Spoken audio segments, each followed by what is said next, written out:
المسألة يا أحباب نحن بين هنالك كما يقول بين فكي كماشة.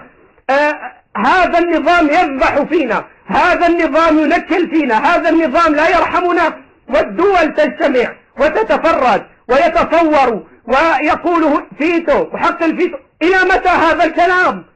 أنتم الذين تجبرون أن نتسلح، سلوهم من سقى الإرهاب فينا، ألا إن النظام له وقود، هم الذين يغذون فينا هذا.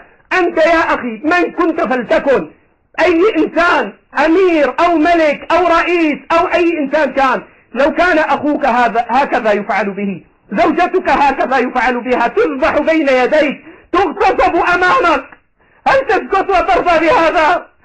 هل إذا رأيت طفلك يذبحون الأطفال أمام الأمهات، ثم بعد ذلك يقتلون الآباء؟ هؤلاء القتلة الذين قال الله فيهم لا يرقبون في مؤمن إلا ولا ذمة.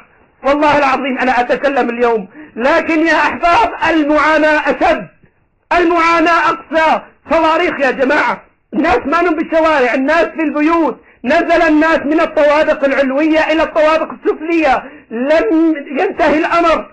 أين الشعب السعودي؟ أين الشعب الأردني؟ لماذا لا تدخل الأردن سيارات الإسعاف إلى إخوانهم الذين يذبحون؟ يا أحبابنا أنا قلت في البداية ما بدنا مراقبين، بدنا سيارات إسعاف. هل عجز العالم أنه يبعث لنا لسوريا سيارات إسعاف؟ سيارات إسعاف بس إذا جريح.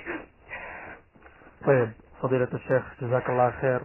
أخواني المشاهدين سنعرض هذه المقاطع، وأنوه لأن هذه المقاطع في